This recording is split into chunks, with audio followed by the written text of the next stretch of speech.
Good afternoon, everybody, and welcome back to Behind the Veil, a show that provides insight into the world of weddings and events. I'm your host, Keith Willard. Welcome back to the show. So today we're going to be talking about etiquette through the holidays, because we're just about to be involved with the people that have spent decades putting their little buttons into us so they can push them over the next 6 weeks. And so our guest today, Lizzie Post, is the great granddaughter of the OG of Etiquette, Emily Post. And so I'm excited to have her back on the show because she's been on here before and we love her.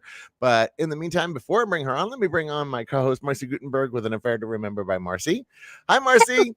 Hello. How are you today? You're having one of my days. I am having one of your days. This is very untypical. I know. I mean, because usually I'm the one that has the computer issues and you're the one that's like got everything perfect. And so I just want to say welcome to my world. So I have my techie husband working on my computer at the moment. So well, and if I need to bow you out and bring you back in, no worries. Okay. Yes. Okay, but let's bring in Lizzie. Lizzie, welcome to the show again. Hi, it's so nice to be here with both of you. Oh my goodness. Well, I mean, we had such a good time with you the first time, and because we were talking about wedding etiquette, and I thought, okay, we got to have you back on. First of all, to talk about the new book, the 20th anniversary, and the fact that it's a 100-year anniversary of the Emily Post. Emily Post, let me say that. Yeah. And then the second thing is to talk about like etiquette through the holidays, because this is one of those areas that when we sit around the table with Uncle Lester and we all remember the Uncle Lester jokes. I'll have one of him. Yes, we all have one of them.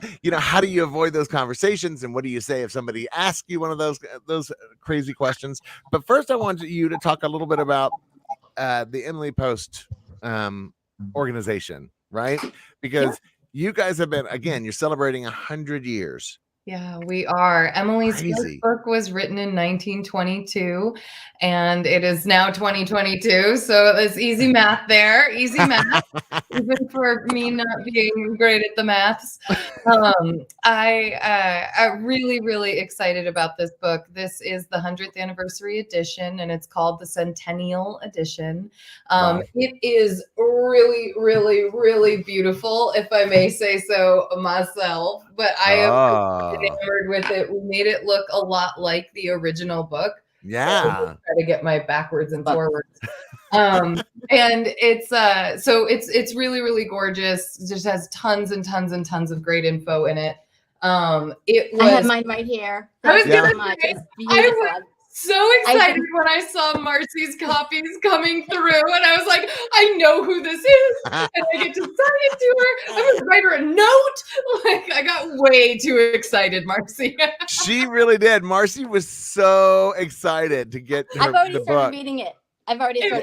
Oh, yes. Oh, I'm so glad. It was funny. It is a complete rewrite to our knowledge. It's the first time that our family has ever completely started from scratch with the book. Wow. And that was like, I mean, talk about a head spin. We were in the middle of the first winter of the pandemic when I was writing this. So I was like, I don't know. Are dinner parties ever going to come back? I don't know. Is it ever going to come back? Let's hope. Right. And off it goes. I mean, and did you put anything about talking about etiquette, like Zoom etiquette and that kind of stuff? Absolutely. Is there such a thing? We talk about video call etiquette and how there's really so many different purposes for it. There's sometimes that catch up with friends that's really casual, but it's just nice to see their face. There's other times where it's an actual party. A lot of showers, especially wedding showers, are being done via Zoom these days. Right. And then we also, of course, talk about it in terms of business. And then a sort of new addition for us was talking about it in regards to hard times, things like funeral services and things like that. So that was one of the places where Zoom kind of popped, or not one, that was four of the places where Zoom popped into the conversation. Wow. Even during the funeral piece. Even during the funeral piece. It's drive-through funerals had actually been around for quite some time. No, there's such a thing. Wait, I'm sorry. Really? There's such a thing as drive-through? It's such a thing, yeah. And even especially LA, that's been a place where they've been more frequent than not. Because people are too busy. They're like, you know what? Can we just drive through? Do you mind? Okay. It ends up being. It was definitely. You get the snow. Yeah, it was like new to me. I was like, how does this work? How does this feel good? And when you talk to the folks who are, the bereaved, who are actually at the facility and partaking in it, it actually ended up being like really meaningful to folks and Really? much more of a connected feeling than you I might am expect. shocked.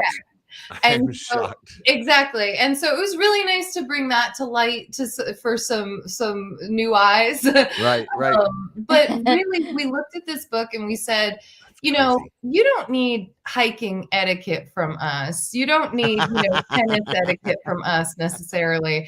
You can find them on our website. But if you were going to have a beautiful book dedicated to the subject of being aware of others and being aware of your own actions, having both respect for self and respect for others, what would be the kinds of things you'd want in it? And that's what we ended up with in this book, with the 11 chapters and the thinking forward section. And I'm so thrilled. It's an etiquette classic, I feel like. And I have to say, I mean, to be able to write a whole book with all of the new nuances that come with our new life or electronic life, I mean, is there anything on there about social media, about, the prim and propers for social media? So we actually tried to keep social media out of it as much as possible, because we feel like people are they're pretty good in terms of understanding what this world is. You don't need us to explain it to you anymore. You know what I mean? You live it probably more frequently than we do. Right. And I would say that what we did want to really focus on is continuing to encourage people that they are in control of their own feeds. That it's really important that they recognize that the reach and impact that their social posting can impact their business lives. Yeah. And to really be aware of this is a space where we are being encouraged to post about ourselves, and we don't necessarily want to lose others in that. So not hijacking someone's feed when they post about their kid's cute Halloween costume. Don't post within that thread about your kid's cute Halloween costume. Comment on the kids who are being posted about, But that happens a lot. A lot. Oh, it happens a lot. Hijacking is everywhere. And so we felt like that was probably one of the better etiquette points. But we do have a great list in the book of some of kind of like our top tips in terms of social media. But we wanted to give people what they really want from us, which is advice on being a good guest and being a good host, and how to write that thank you note, how to structure an invitation, the types of things you want to leave off of invitations. Yes, right. Conversation. So we really tried social titles. Classic. I love the fact that you included about social titles, because so much of that has changed over recent years, especially that for me, that's a game changer. Honestly, social titles was a section we were really proud of, and we're really proud of the resource guide for that too. But really spelling out how to handle plural social titles. Yes, that was a place I got to drop Taylor Swift into the book. I am such a huge Swiftie, you guys, and I was just looking for the opportunity. I was like, when we do Mrs. plural, I can do like the Mrs. Bridger Swift. Oh, that's funny. I got so excited. That's so funny. Well, but like even like common everything things like master suite, we no longer say master suite, we say principal suite. Oh, I didn't even know that primary suite. Something or primary suite. We've been trying to give people an option outside of the term of master, which gets used in invitations for boys who are young, and there's no sort of like clear age defining. And so this was one of the places we actually kind of took a stand and said, we're going with this. Hope you follow us. We said that using the phrase young mister, that if you're handwriting things out, there's no reason why boys 0 to 15 or 0 to 16 or 18 even can't be young mister instead of just mister or instead of master. So that was our solution for it. And we really like that young mister. We feel like it still has a good sound to it. Without being kind of like totally out of nowhere. It has a great sound to it, and Oh, it also keeps you in mind that they are still young. They're the young ones. Yeah. Young gentlemen. It's almost like young gentlemen, and it's a little prim and proper, like, be on your best behavior because we called you a young mister. I love that. Oh, and it's kind of like amazing. going from Miss, Ms to Miss, or young Mister. It's kind of in that same range. Exactly. It's nice to have something that's on that other side of the gender from the female version of Miss, which got used for so long. I have such a random question. Yeah, and maybe you have an answer to this. In this day and age where we say matron of honor and maid of honor, right? Maid of honor non-married, matron of honor married. What happens when somebody gets divorced? Do they go back to matron of honor? That's a good question. I mean, I thought about that and went, like, do I call them the matron of honor? But they're divorced, so it's a good question. I think that this is a classic etiquette moment where when you don't know, ask what the person would prefer. And that was kind of just like, did she go back to using Ms. in her last name, or is she using Ms. in his last name? Like, what are folks going to choose to do here? And so I think asking the person in question, would you prefer to be listed as a matron of honor or a maid of honor? And I think I'm just going to go out on a limb as a 40-year-old single gal and say that absolutely either would be fine. I'm sorry. I would say matron being just in my 40s now. You know what I mean? I know, it's all different world. I might not have been married, but I could handle matron. I could handle that.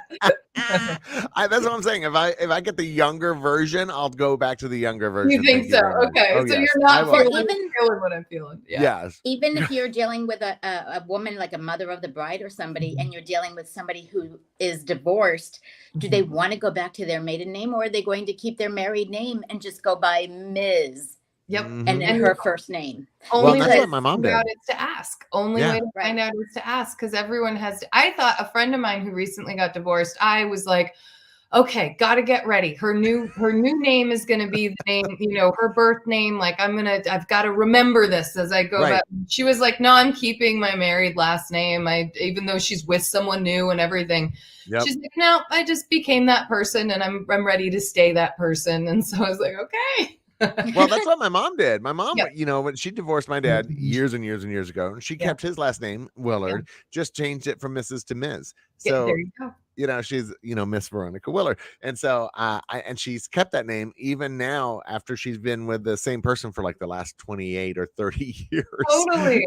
Yeah. And they're like, no, she kept her married name. She's like, look, I spent, decades as my married name. I'm not going to all of a sudden go back to this name that nobody knows me about. Yeah. And she also had become a lawyer. So there were some licensing issues in there. And I hear this a lot with people in the medical practice, like that doctors, and that they say real issue with changing their name and their medical license. Yeah, I've heard this too. And so it's why nowadays the number one thing to do is to ask, because that's how you're going to get the answer that is going to be most respectful to the person who's name you're trying to represent. So let's talk about the holidays, because the holidays are always a super fun time. I love the holidays and I love my family. So I love being around my family. Yeah. And we do, stupid Christmas outfits where we dress up as something different every year. So we have we're the corny PJ people. Yes, we are 100% for the last 20 years. I look forward to that every year. I know. It's something we do. Can I get on this list to see this photo? Absolutely. No, it's crazy. People go crazy over it. I mean, we've done everything. But anyway, here you are around your family, and then sometimes you bring in other people into that environment. So like Thanksgiving, we typically have the 5 of us or the 6 of us, and every once in a while we invite a couple of other people into that don't have another place to go or what have you.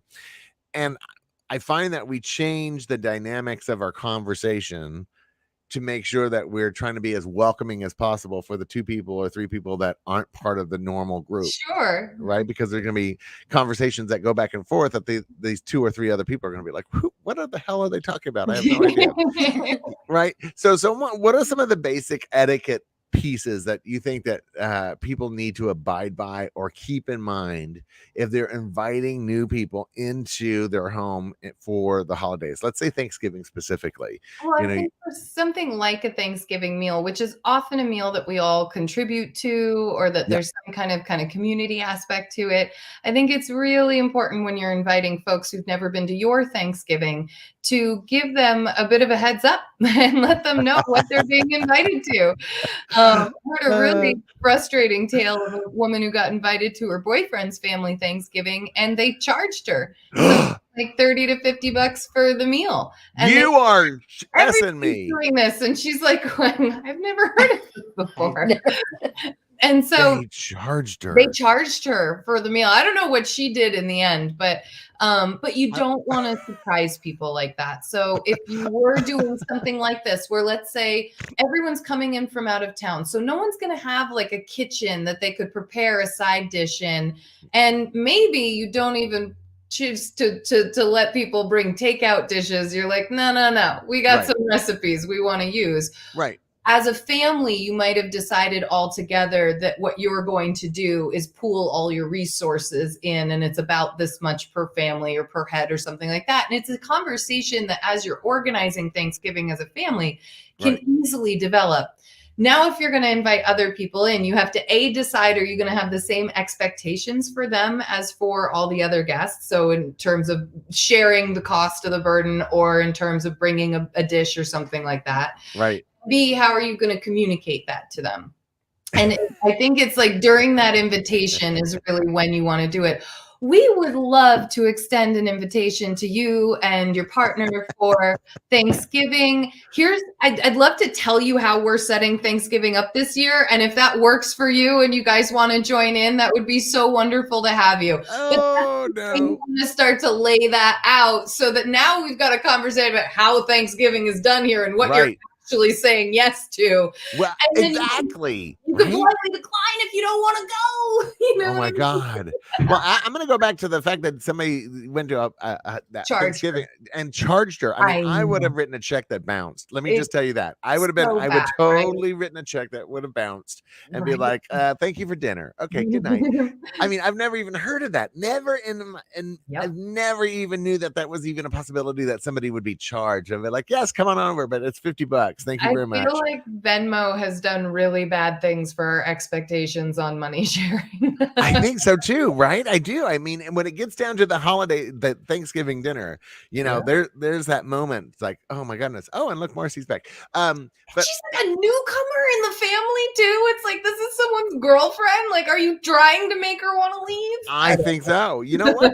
There is that weird. There are families that are that weird, right? There are. Can be. I mean, but what do you do about these random conversations when it comes to politics and let's say, you know, Roe versus Wade, which is a big thing right now? What happens when you get asked these questions and you really don't want to answer them in front of everybody? I think it's okay for you to decline a conversation. It's okay to say, oh boy, that is a really big topic and I want to give it the importance it deserves. I'd rather talk about it at a different time. Nice. And then this is the thing to get really comfortable with. Having something in your back pocket to turn to as a conversational alternative.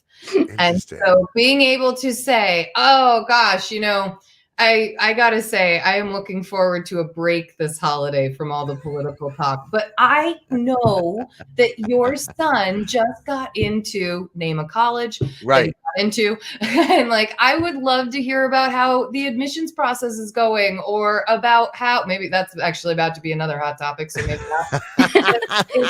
I feel like if you have that thing in your back pocket to turn to, maybe it's asking them about their latest vacation, or, you know, what they did to enjoy the summer. You know, things like that are easy things to turn to that are not politically connected, that someone could answer that question and carry on that conversation with you. You know, but that's a little homework. You got to do a little homework before you get invited before you go to this family dinner. A little. You can also bring it up to like, oh, you know, I mean, throw out like Mac versus PC. I don't know. can throw people into more generalized conversation if you want to. But I think if you really want to pivot that conversation, having something to ask them about. And again, like I said, if you don't know them, you might say, did you do anything exciting over the summer, or do you have something planned for the end of the year holidays? You can ask questions like that to get the conversation going. What do you do? My husband had to use that recently, actually. Oh yeah, and his pivot was, I think it was something like, how many Oscar Wienermobiles are there in the country? Literally, like total random question. He had just read about it online, and he was like, "Okay, I got to come up with something." So that was it. Interesting point. There are 500 Wienermobiles still in existence. I mean, I would be kind of interested in that conversation. But what do you do in and when people ask you your opinion on somebody's dish? Oh, what did you think of Mrs. So-and-so's tuna casserole? We tend to go with find the benevolent truth. Oh my gosh, wasn't the topping on that so crispy? That was so good. Or oh boy, I'm not a huge fan of fish, but I did quite enjoy that dish. It's something that allows you to compliment something about it. Oh, I know it's her favorite, that kind of thing. I think can really get you there without having to lie and say something that's untrue that might end you up with a nice hefty portion of that on your way home. I think it's really worth cultivating some kind of easy go-to compliments that you can be your own kind of personal fill in the blanks. Right. The trick is to not just say something that's insincere, because I think that's the thing people are going to notice. Yeah. So it was I am not a fan of tuna casserole, but I tell you, I love casseroles.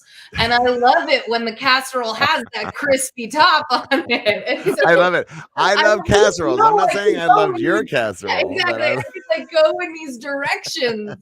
And or the burnt edges, it is the word, you use the word burnt. Oh, yeah, I love it. I love those. Well, and then what about seating? Because you typically there are places of importance when it comes to a Thanksgiving dinner table. Obviously, the ends are typically reserved, I'm assuming, for the host and hostess, or hostess and hostess, or host and host, right? So where would a guest typically, if you were planning out the seating chart, where would you typically put them if you were looking at that? So if I had a guest of honor, someone who is either a revered family member, so for us, it was my grandmother, always sat to the right of my father's seat, because that was, quote, in her world and in her world of tradition, this was her seat. Oh, gotcha. The eldest female family member, she sat to the right of the host. And that was just done. And so love it. I think that typically, though, no matter the gender of our hosts, the right and left are the kind of the right and left seat next to them are the two seats with the most prominence.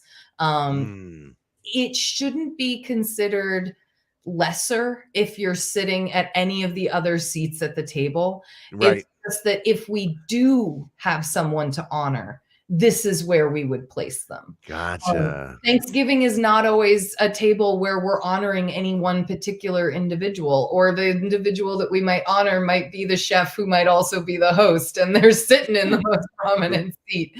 And so I think it's important to not get too caught up. But if you're looking to honor people, right, the seats on the right, and the right being the first and the left being the second, are the two seats of honor at any table. Yeah. We tend to suggest that you should mix up couples. We no longer worry about the advice of mixing up genders in terms of boy, girl, because we'd rather be more inclusive and say that, we have more genders than just these two, and therefore I think what you really want to do is try to focus on the conversation and who's going to have a good time sitting together. If you are able to predict that, I think that's going to be a better way of benefiting the table as a whole than, oh, you're a boy, you should sit here. You'd be like, yes, I don't identify as a boy, but okay, thank you very much. I mean, I could totally see that conversation. That'd be super fun. Add that to the Thanksgiving tradition. And then when is it okay to bow out of a Thanksgiving dinner? Like, you're invited, you come, you're looking at your watch, you're thinking, my God, is it taking a long time? Oh, okay, like that. I thought you meant ahead of time before. Oh, no. I mean, like, you're the invitation and you want to cancel. Right, but you're there, you're stuck. You're like, oh my God, there's only 15 people. People would notice if I left. Right? How? Well, Thanksgiving's kind of a tricky holiday because sometimes we're eating not at traditional meal times. It's like, I don't know about you all, but we were always like a 2:00 in the afternoon meal, which meant that by like 5, we were ready for seconds. Right. And like, how do you know when to leave that? Yeah. I think you want to definitely make it through your Thanksgiving meal. So counting on that and also kind of knowing roughly when that's going to be, I think is important. Inviting people over at noon for a 6:00 dinner is a little much. You at least want to let them know there's going to be all that filler time, that it might be okay for them to show up at 2 if dinner's really at 6, Yeah, because, usually there's like football stuff involved. And that's what I'm a fan of on this holiday. But it's, I think that once the meal has been served and that wonderful classic pie has been served, I think then we're looking at a time where we're into coffee and tea and like kind of after the meal. That's when, if you needed to leave, it would be fine to say, thank you so much. This has been so wonderful. It is often on the guest to actually initiate leaving once these kind of classic elements of the event have been met. Exactly. And I feel like as a host that has invited other people into my home, I typically will try to gauge where they are as far as their comfort level. Many times I can tell like what they're acting like at the table. Like if they're sitting back and they've got their arms crossed or they're looking at their watch a lot, I'm going to initiate the, all right, everybody, that was a lovely meal kind of thing. Right. And if anybody wants to hang out for coffee, please hang out for coffee. But I love that. I like that language so much, Keith, because that's letting folks know if you need to go, if you want to go, you can. If you want to stay, we're happy to have you. But isn't that a good host's kind of like job is to make sure that their guests are comfortable throughout the night? I think so. Is that from start to finish, whether, it's in that invitation being really clear or being really respectful if somebody brings up something like a dietary restriction or something like that when they're RSVPing, all the way through to when they arrive, making sure that they know the other folks there. You mentioned sometimes you guys pick up, I don't want to call them strays because I happen to be a stray this year at Thanksgiving. My family is stopping their tradition this year, and so I am that person. But whether you get down to Key Largo, you can join us for Thanksgiving. I mean, we're in the Keys. Great. There are worse places to be. Anything I can bring? Exactly. Hello. I mean, I think it's really good all the way through, whether it's introducing guests so that they have folks to talk to and using conversational points to encourage conversation can be really, really helpful. So, this is Betty. We met through tennis, and I know that you would just love her stories about XYZ. It gives them something to go off of. You're just reinforcing everything I actually said to this other. I was actually asked as a wedding planner some of these questions about it was rehearsal dinner, having rehearsal dinners in your home kind of thing. Totally. And you're saying a lot of the things I said, so that makes me feel good. I was like, I was kind of like pulling it on the fly, but I was like, okay, I'm glad at least I was saying some proper stuff. So and that reminds me also that kind of brings up a secondary piece is that, holiday parties are a big piece of the holidays themselves. Yeah. And so when you invite people over to your home, what are some of the pieces and parts that people should keep in mind when inviting people that are from probably 2 different rings of your friendship rings together that may not know each other? I mean, is there a protocol that we should follow? I would say that really thinking about common interests, and like we said, starting a conversation or within your introduction, having some kind of point of interest so that folks can get going without you, because you as the host are not going to be able to participate in every conversation that you start. Right. In fact, the goal is to kind of kick things off and move them along. You know what I mean? So that you can keep doing things, because most of us play that role of Emily's classic character, Mrs. 3-in-1, who we are the host, cook, and we're the maid. If we are so lucky, we are also a butler and a valet too. Right?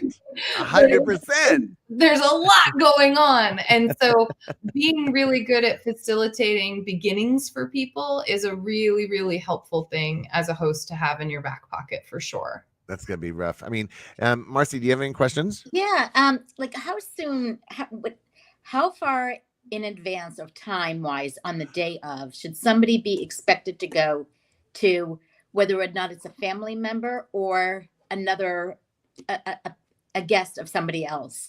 Like I know you said like noon to 6 or whatever, that's a long time, but like what is the typical, what would you suggest? How many mean hours? Amount for of example, time let's say dinner time is 5 o'clock. Yeah. What would be the expected time that you would think is appropriate for a guest to arrive? I would probably start by telling my guests a good arrival time when I'm thinking about the invitation. So if I want everyone seated at 5, then let's say that there's 13 to almost 20 people coming. Right. I think I'm going to want at the very least an hour, if not an hour and a half before that, because you've got kind of arrival time, which usually takes up a half hour. Right. And then I want people to get hungry and I want them to enjoy this. And I'm probably serving things like hors d'oeuvres. So I'm going to want people to be able to enjoy that time without filling up too much during it. And I feel like an hour kind of gives people enough there. So yeah, my thought is in that 60 to 90 minute window before the meal. And then there's the meal, which is usually going to take a good hour, I would think, sometimes half an hour, depending on how quick y'all are. So not 10 minutes before and leave 10 minutes like at the end. That's too short. And if somebody did that to you, I'm sorry. Because it feels like you're a stop by. Right. And now, listen, Thanksgiving can be the kind of holiday where someone gets invited to multiple Thanksgivings and they might be trying to line some things up, in which case it's on the guest to tell the host, oh my gosh, I'm so grateful to have your invitation. I do have 2 others that I'm able to balance because of their timing. Could I do a drop-in visit for Thanksgiving so that I can entertain your invitation and at the same time still keep things moving? And maybe just dessert. Yeah, or just dessert, right? Like kind of pick a portion of the meal to be there for.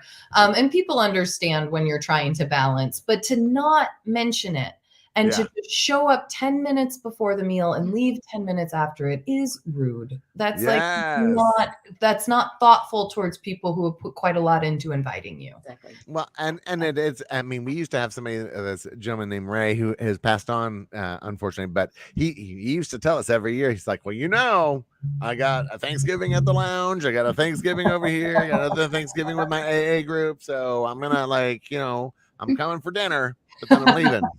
And it became part of the tradition, actually. Part of it is that we knew if we invited Ray, he was going to have, we got him for 45 minutes. He wanted to be as efficient as possible, but that was who he is. That, you learn to accept people for who they are. Yeah. When it comes to that kind of stuff, is it ever inappropriate to invite people to a Christmas morning type of thing?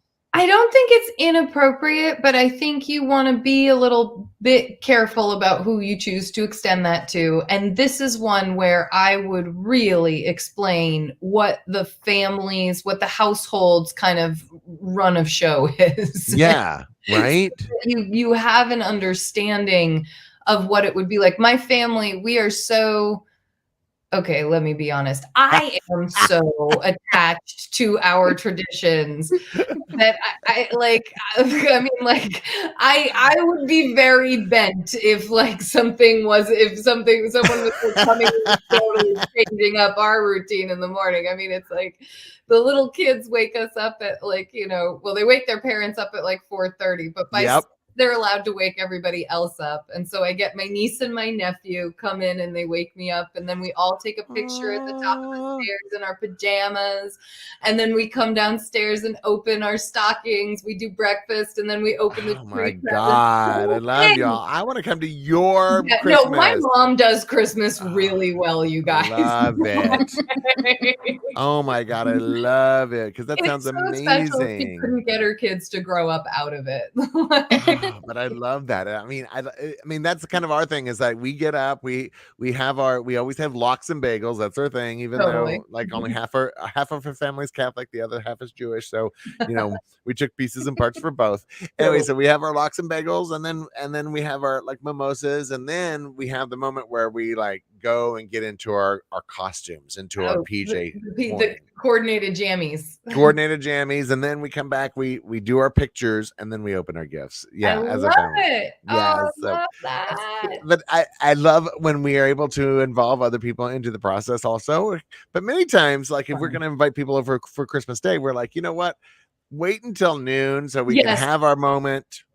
And then we're going to get out of our PJ dress ups and get back into normal clothes. And then we'll say hi to you. I feel like this was a recent Kardashians episode. Like, was it? I feel like they were talking about this recently about like Christmas and who was going to get Christmas morning and how it was going to work. Oh, and they were all a little nervous to do something different. And then the thing they did that was different worked really well. And so really I remember this because it was always at Chris's house, and that was something about Chris's house. And then this year it was going to be, totally remember that. But that was like 3 seasons ago. So I'm just FYI. Not that I'm a big follower of the Kardashians, but yeah, that was definitely like 3 seasons ago.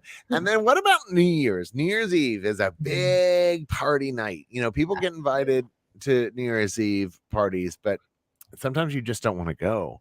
Like I always feel a little weird about turning people down for New Year's Eve because I feel like that's kind of a special invitation. And I'm like, and I don't like going out New Year's Eve. I really don't. I hate it because we call it amateur night because that's the night that like everybody drinks and doesn't know really how to hold their liquor. They forget all that partying they do throughout the rest of the year. Yeah, exactly. That 2 a.m. drive home is really scary with other people on the road. I feel like to decline, it's perfectly fine to say, you know what, I already have my plans for New Year's, but thank you so much for the invitation. And I feel like that would be a perfectly what are they going to do? Get mad at you for already having plans? It's okay that your plans are to stay in. Nobody said that you have to ring in the new year with a lot of alcohol and a big giant ball dropping. But do I need to tell them that I'm going to stay at home? Or you can do either. You can say, I have a tradition of staying home on this night and it's really meaningful for me. If you want to do that, you could also say, I already have my plans for that evening, but thank you so much. It's totally up to you. I don't think one is better than the other. I think it's totally based on what works for you in the conversation you're having. Love it. And what about the midnight kiss? Because, and this, I actually wanted to ask about this, about the mistletoe too, because a lot of people, there's that awkward moment at midnight when you're single and you're full of people and they're like, everybody's kissing, and you're like, okay, do I kiss? Exactly. Or somebody's next to you and you really don't want to kiss them, but they're like, if you're single, I've had a lot of these moments in the last 12 of life.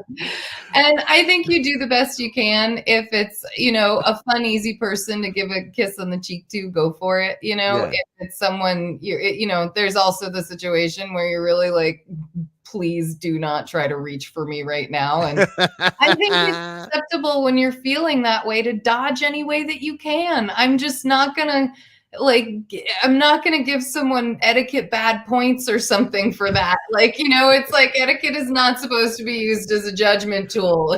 If you're trying to avoid a kiss, like move away from folks at that midnight moment. I love that you just said that. Someone from the beginning who it's like, listen, we're gonna kiss at midnight. It seems silly because it's like like hello, hottie, done, and then it happens next.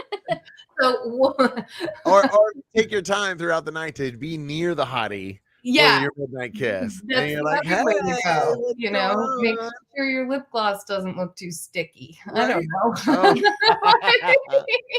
But I love what you just said. You said etiquette should not be used as a weapon. I love that because I think we do that sometimes. I think so too. I think it is very easy for people to grab something like an Emily Post etiquette book or you know, a quote off of something online and to say, see this means I can judge you. You're doing it wrong. Yes. And etiquette is so effectively useless when you use it that way. But when you use it as a tool for self-reflection and for helping you to be more aware of the people around you, now it's a really effective tool. It's something that I'm really using to better myself and the experience that the people around me and hopefully I am having as well. Right. And that makes a really, really big difference. But when you use it to be elitist, to be exclusive, to act like you know some secret language that other people don't,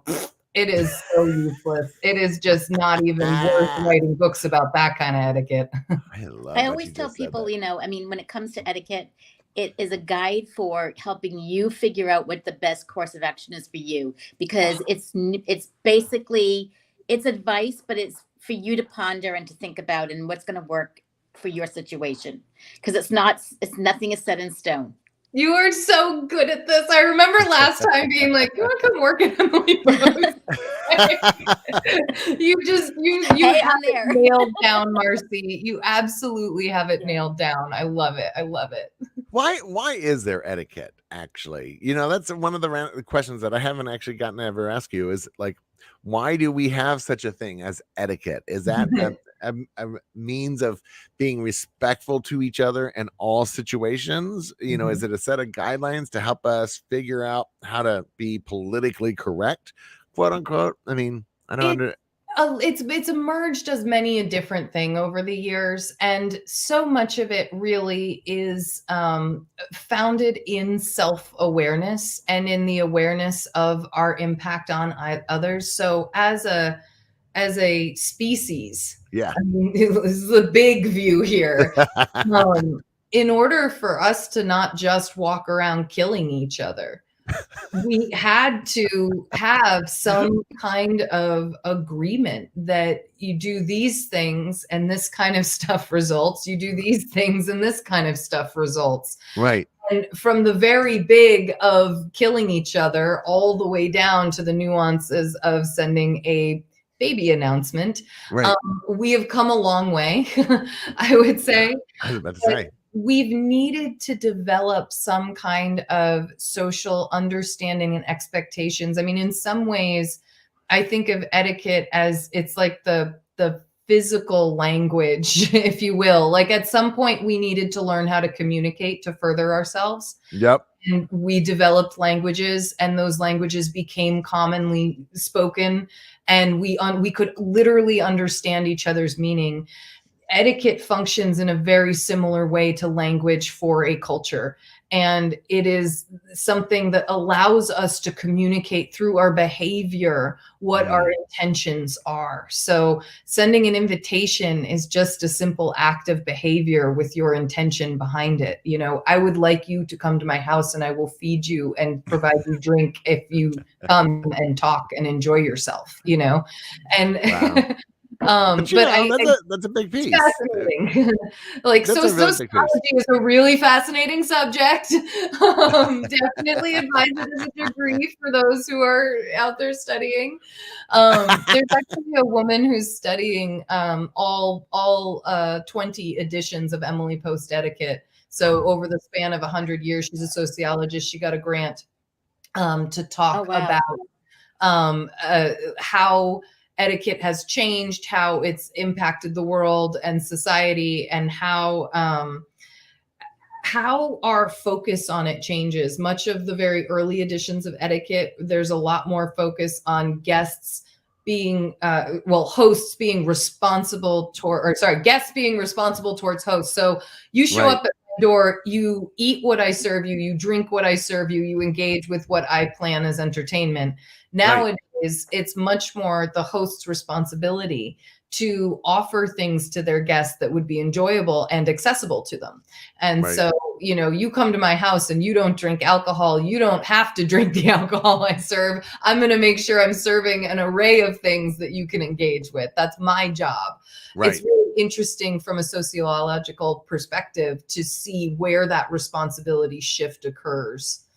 And that's really interesting. I mean, that has actually become, I mean, we've gotten to that point. We really have. It's like us as hosts have a lot more responsibilities now in order to make sure that our guests are feeling comfortable and that we're being respectful of the life choices that they've made. So there are people that do not drink. There are people that, have religious pieces behind them. If they're like, let's just say Jewish, you got to make sure that you don't have pork on every single dish because they don't eat pork. Well, and how about accessibility? I mean, is the location that you're going to say your vows in really a location that all of your guests can walk to or hike up to? Or do you have something provided so that for guests that couldn't, they can actually still make it to the ceremony? I mean, there is a lot to consider because we are so varied, and it's important if you want to be putting people first to really be thinking about them. It really is. It is really, really crazy. So go ahead. Think about a wedding like on a mountain or something, and you have the ceremony up on a mountain.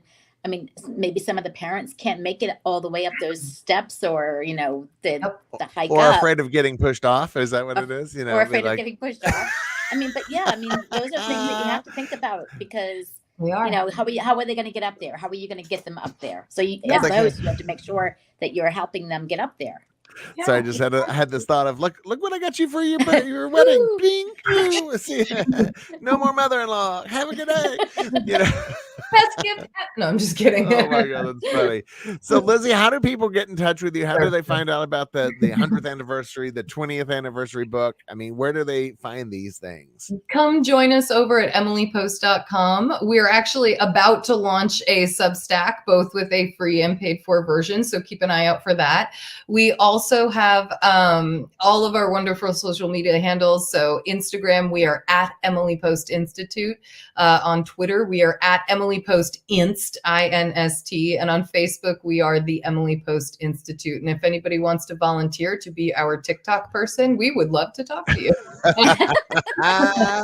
You're not there yet. I understand that 100% because I posted my first 2 TikTok videos. Finally, and I think that's all that's going to ever be out there. Yeah. I'm like, we're so right for this subject matter, and I just don't have the time. Well, I'm telling you, I would love an Emily Post Post-it note. I'm just saying, I brought this up last time. An Emily Post Post-it note would be amazing. I love it. I love it. I'll take royalties. I'll take royalties. Anyway, all right. So, and if you want to, Marcy, how do people get in touch with you? We never really talk about how. Marcy at an affair to remember by Marcy.com. And I'm on Instagram and Facebook and Pinterest and now TikTok. Everything is an affair to remember by Marcy except TikTok, which is affair to remember by Marcy.com. Okay. There you go. I had to drop the and. Right. And same for me. Everything's at Keith Willard. So don't go to all your social media. It's at Keith Willard. I took ownership early because that's how old I am. Anyway, so we will see you next Tuesday at 2:00. Emily, thank you so much for guiding us through some of these pieces and processes. Because I know, thank you, Lizzie. Thank you, Lizzie. Did I say Emily?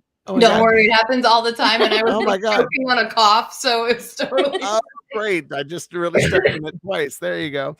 Anyway, thank you, Lizzie. We would love having you on the show, and hopefully we'll have you back on in the new year to talk about what's going to be coming up. So anyway, next Tuesday, I think who do we have next Tuesday? I think we have Carolyn Mariani next Tuesday to talk about bubbles and bubbles. Yes, we love having perfect time. Right, and I hope that she sends us samples like she did last time because that was a super fun. That was a super fun show. Anyway, we'll see you next Tuesday at 2 o'clock. But for now, everybody say goodbye. Bye.